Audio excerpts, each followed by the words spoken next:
Hello, people of the internet. Welcome back. As you will have seen in my last video, I was deciding what to do with all my cars, and I kind of gave you a brief idea of what I thought I was doing, so I'm going to continue with that thought. Let's make the red coupe more sellable. Okay, first order of business is going to be removing the MagnaFlow exhaust so we can put a stock exhaust back on. I have a stock exhaust on my Rallye car, which is sitting outside. So let's start by getting this thing jacked up onto two wheels, and then we'll shimmy ourselves under there, and should be pretty easy. 2 bolts. Oh, the Magna is a little different actually. It has pinch clamps, so I guess a couple of pinch clamps and then 2 bolts for the catalytic converter, and then unplug the O2 sensors, and we should be able to rip her out of there.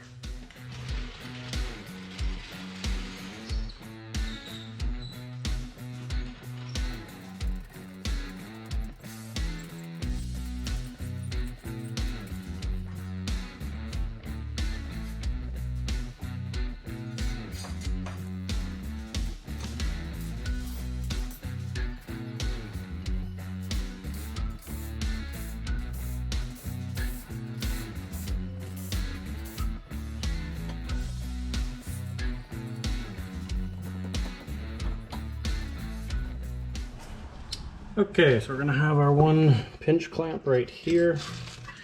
Separate that so that we can pull the muffler off, and then I think the rest, the resonator and main pipe all the way up to the cat, I think we will pull off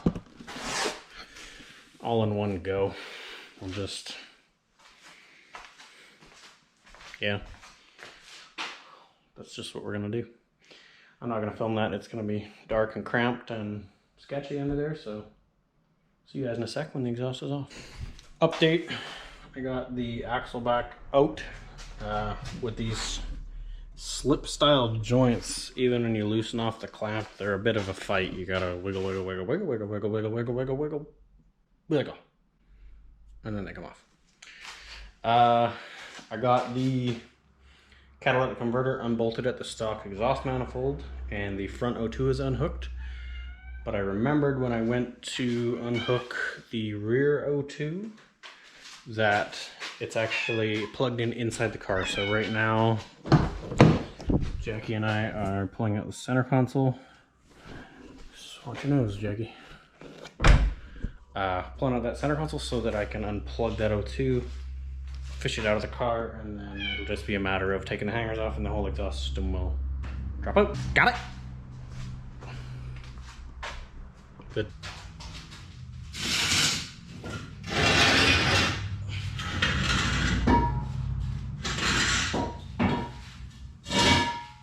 And there you have it. There's our MagnaFlow catback. You can see the bends are a lot smoother and nicer than the OEM, and I believe it's 2 1/4 inch, so a little more flowy. This gasket is pretty tired. It's not actually leaking, but I remember when I installed it, it was pretty tired. So before I put this on a future project car, we'll probably replace on that gasket just so we don't have future issues. Anywho, exhaust is off. That's job numero uno. But I'm debating, so actually removing that center console gave us access because I want to take the short shift adapter out of this car, and if we're going to fix the SRS issue, we need to take the center console out to get the module out anyways. So that's kind of nice that we are already ready to do that. Ooh, Jackie. But I think we should maybe pull the exhaust off the other car and get that on here first, because that way once the exhaust is on this car, I can lower it back down to standard working height, and yeah, then we can enjoy it at that height, so I don't have to climb into this thing and have the door slam on my face. Ow, Jackie, why you gonna claw me, bro? Yeah, anyway, I'm gonna go remove the exhaust off the other car. I'm not gonna film that with you guys, so I'll just do it, and maybe we'll do a quick comparison. throw it back in the car. All right, exhaust is off the Rallye car. It's right here, so this is our stock one, and that's our MagnaFlow. So you can see pretty similar. The bends are a little smoother on the MagnaFlow, and then obviously increased diameter. Don't have this resonator right here on the MagnaFlow, and then they're both running stock cap. So that's ready to bolt on. The muffler needs a little bit of love. You can see it's actually starting to split a little bit here at this seam, but it's not leaking, so that's fine. We're still gonna run it. I'm gonna just give it a wire wheel, and we'll give it a little high temperature black paint just to clean up the look a bit. And then I'm gonna see if I can SOS or do something with this exhaust tip just to bring it back to life a tad too.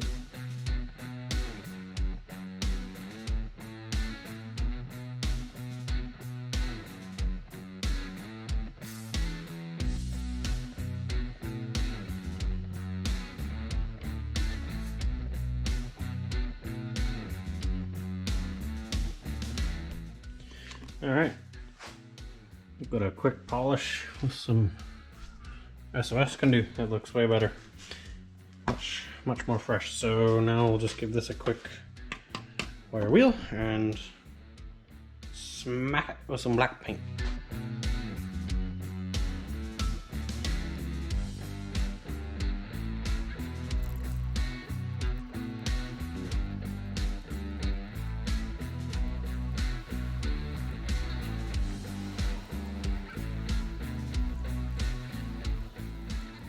All right, we'll let that dry and go grab some dinner, and then we come back out.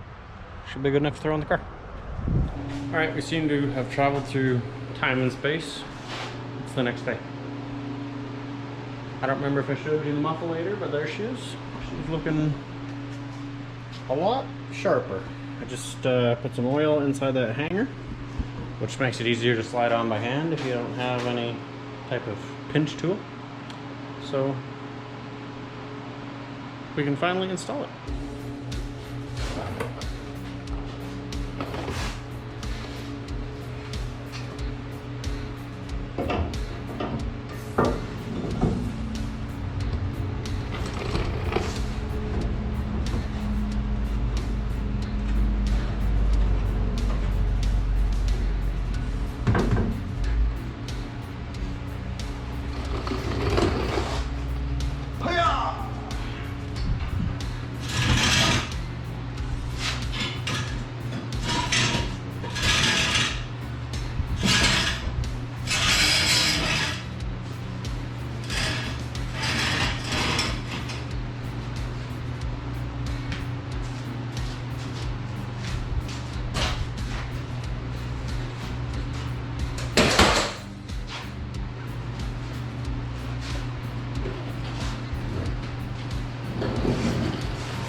She's hung.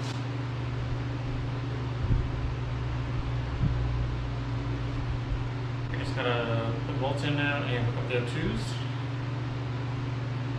And then we're done with this exhaust. Alright guys, exhaust is all bolted up, O2s are plugged in, she's ready to rumble. But I had a little thought while I was getting up to film this, and that was music. I don't know about you guys, but I like to listen to music while I wrench in the shop. But it's kind of inconvenient when you're filming for YouTube, because every time I have to film, I have to get up and pause my stereo so I don't get copyrighted for having someone's music in my video. Anywho, I just led me to wonder, what are you guys listening to while you're in the shop? Do you listen to music while you're in the shop? So I thought I'd start a new thing where we do song of the day or song of the video. Curious as to what my viewers also listen to. So today I'm jamming out to Show Me How to Live by Audioslave. You guys like Audioslave? Because if you don't, you probably should. Anywho, side tangent. Exhaust is done, so we can now put this on its wheels. I don't know if I mentioned in this video, but I think one of the reasons this car didn't look good as a prospective buy to someone was the black wheels. So we are now going to go to these silver kooky wheels. So only problem is two of them are on the back of the silver coupe here.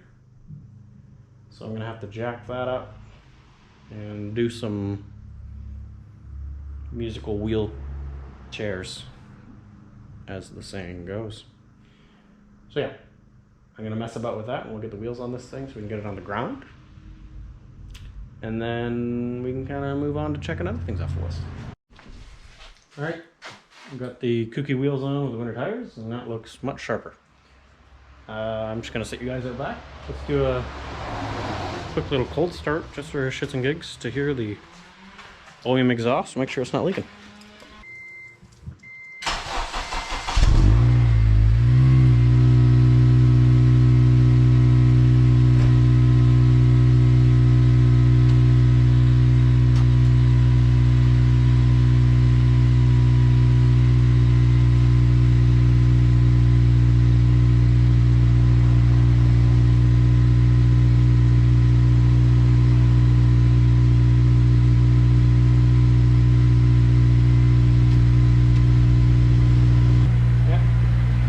Sounds like stock, which is good. No obvious leaks, so that's a win. I'm gonna move this thing over a couple feet so we can do the tires on the other side, and then we'll keep tugging away. All right, guys, it is the next day again.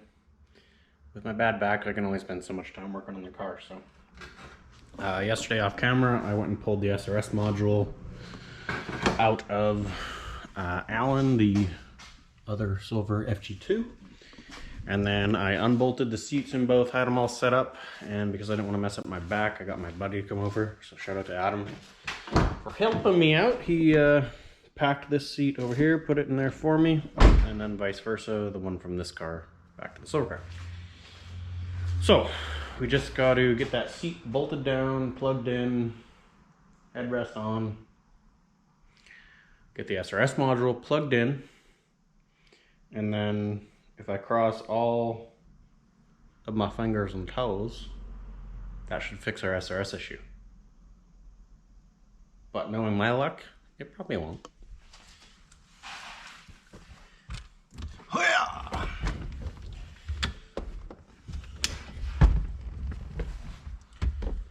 This will have been the third passenger seat I've put in this car. Do you ever question your sanity? I do. I don't question your sanity, but I question my own. I mean, anybody that spends hours in their shop talking to a camera, I suppose. Alright, she's all clipped in. We got the wire clip in there. Try to get these things lined up. Forward quite a bit.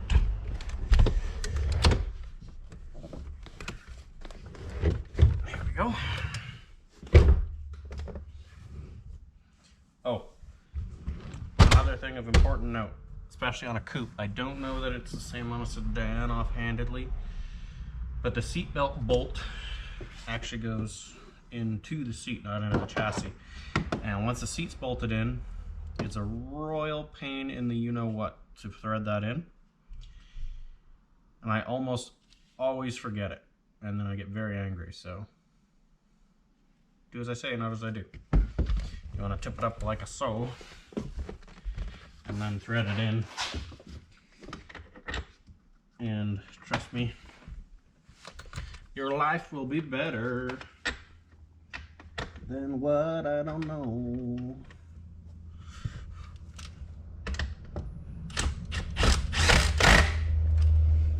Alright, seatbelt is on. Now we can actually bolt the seat in.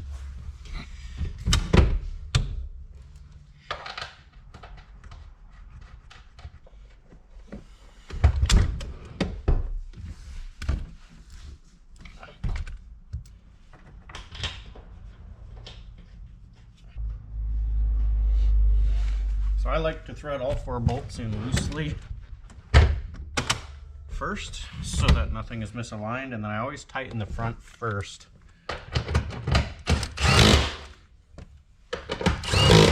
Because those rails are on a vertical plane and that pushes it back, and then you can tighten down the back, which is on a horizontal plane. If you do it the other way around, you might end up binding your seat rails.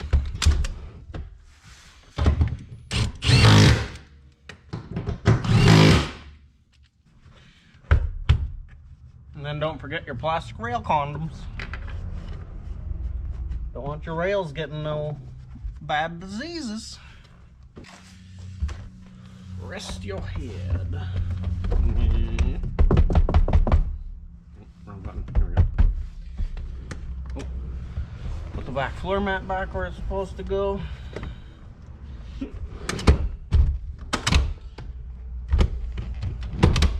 Alright. That is a seat install. So this seat's a touch on the dirty side. Once I get the car completely together, I'll give it a detail. And I also, if you'll come in, come over here. I need to do the SI logo refurbish. You can see that one's quite red and this one's not, so I need to make those match. But we'll do that when it comes time for the detailing portion. So, next thing is to get the SRS module out. That's going to be hard to film, not that exciting, but basically you just need to take your amp for your stereo out, just because it's in the way, which is 2 bolts and 2 connectors. And then from there, it's 3 Torx head screws, and I think 2 connectors, and your SRS module's out. It's just in a bit of a tight spot. So, I will get that out, and then get the new one in, and then we'll move on to the next step. All right, new module, new used modules in. Amp is hooked back up. I have not checked it yet. The battery's actually still disconnected.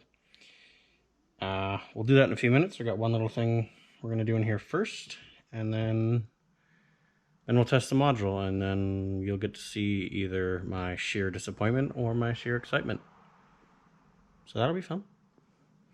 Anywho, we are going to take off, this has this little Skunk 2, or actually I don't think it's Skunk 2 because it's actually a better style, but it's a short shift adapter. It just sleeves over and pinches, so we're going to just remove that, put this back onto the stock location, and that will give us stock shift throw again. 8th gen life. I don't think most people buying the car would probably even notice it, but I'm going to sell the car as all stock, so I might as well set it to all stock. I didn't actually install this on the car, it came on the car, and I don't know, I just never really felt the need to remove it myself. I always liked the way it felt. Sometimes when you go too short with your shifter, you kind of lose feel, but this one actually seemed pretty nice, even with this adapter on it. Boy, do you gotta take the whole screw out or what? Like, come on, what's going on here? Even still, it doesn't want to come off. Well, help me understand that. I'd have to get a screwdriver and give it a little bit of a spready, if you know what I'm saying.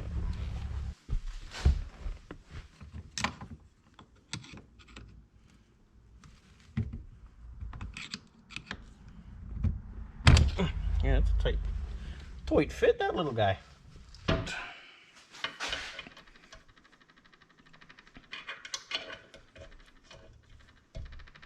There we go, just like that. Still has a decent amount of grease in it.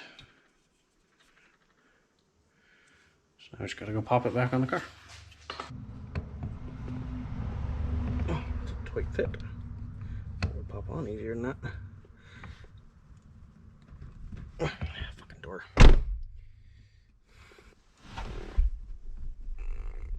Wowzers. Got a whack with something.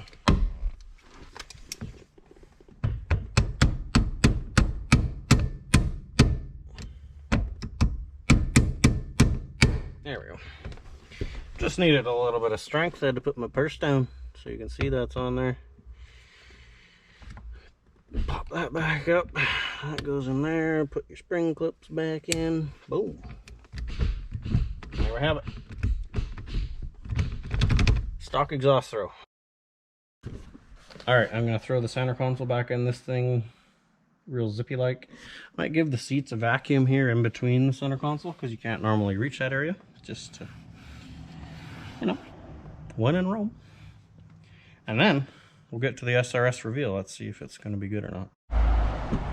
Alright dudes, moment of truth. And I've even got my emotional support cat back there, just in case this doesn't work. Alright Juggy, what are you doing? Chilling? Yeah, probably not going to be stoked when this car starts. Alright. Key on. SRS light should come on and go away. Went away. Hasn't come back yet. Start the car. My emotional support cat dipped. She ran away. And it's sitting here idling. So far, we're gonna give it a few minutes.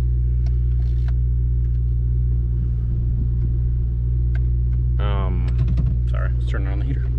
We're gonna give it a few minutes and make sure it's all hunkily dorily. But I think we fixed it, so. Sick!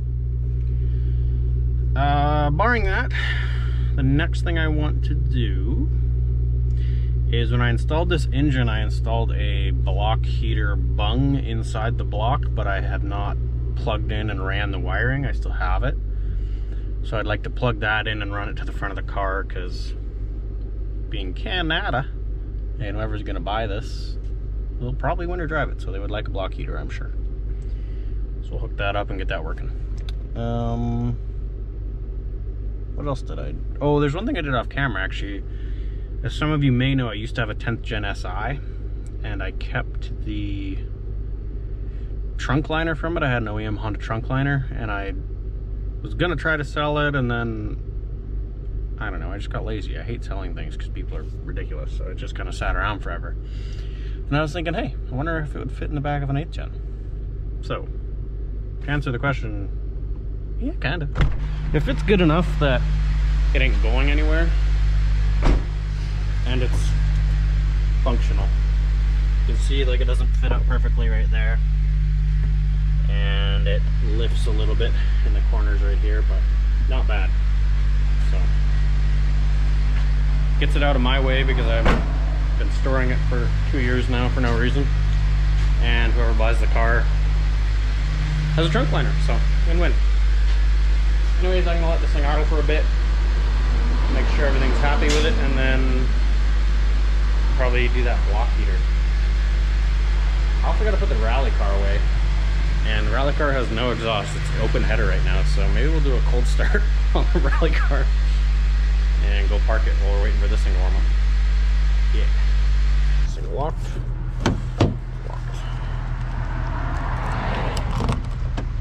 I don't remember if the battery's connected. I kind of think the battery's not connected.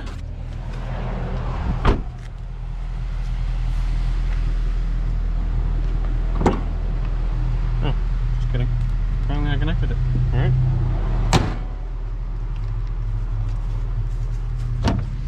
Had the center console out of this thing because I had to unhook the O2 sensor, so it's just kind of, you know, chilling. But that's fine. Wow. Alright. Prepare for ear bleededness. Oh, yeah.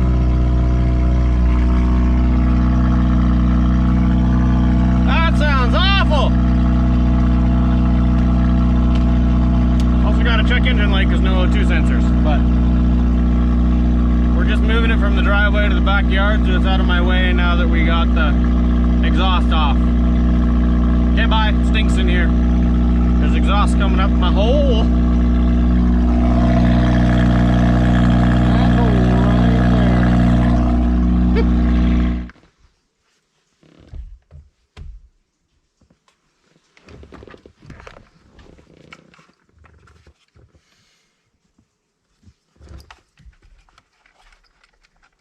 Alright, as you guys will have just seen there, I swapped out the airbag for a factory badge one. The one that was in the car had this JDM badge on it. Now, I know that might seem a little silly, but I mean, to me, when I'm looking at a stock car for sale, I, for one, do not like the red badge, and when I see that on a car, I'm just like, yeah, what other kind of cheap things did they do to it? So I just think it looks nicer to have the OEM badge, so that's back to stock. So yeah, we're getting there. It's looking pretty good. All right, bugging me that these don't match. I'm just gonna do this quickly.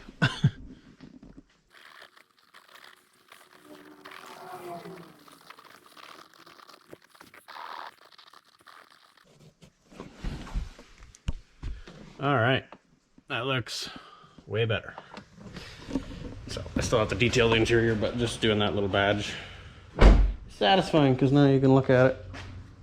You guys probably can't see well through the window, but looks much nicer.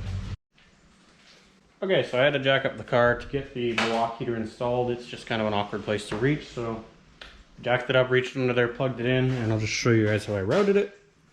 Brought it up along the AC line here, all the way down. And then I tucked it up against the rad support. There's some zip ties in there. Comes along, and then I just have it sitting on the battery. I know a lot of guys will hang it out the grill or hang it out the bumper, but then it sits there and dingles all the time, and it'll rub holes in your paint, and I don't know, I just don't like looking at it. I think it looks goofy hanging out of the front. It's not a pickup truck, it's a Civic SI. So I just I let them sit on the battery like that, and that way when you want to plug your car in, you just pop your hood, plug it in, let your hood sit down, you don't actually have to latch it, and then you're good to go. And your shit looks tidy. So that is that. I think that pretty much covers making Reba sell again. We did the wheels and tires, stock exhaust, we got rid of the short shifter, we fixed the SRS light, we added the block heater, we got rid of the red badge on the steering wheel. Yeah, that pretty much covers it. Basically, all I want to do to it now is check the air pressure, and I would like to give it a quick interior detail and maybe a coat of wax on the outside just to protect it for winter. But it is currently raining cats and kangaroos outside, so I can't exactly wash it. So I think I'm probably going to end the video here. Maybe I'll throw some pictures up at the end of what it looks like all detailed up. And then, yeah, we'll see if we can sell this thing. I think I'm going to daily drive it until it sells. My white 9th gen isn't insured anyways, so might as well enjoy this car for a little bit more while I can, and then once somebody buys it, I'll start driving my white one again. So yeah, that's it for this video, guys. Hope you enjoyed it, and we'll catch you in the next one. Peace out. It's not a game, it's a rich thing.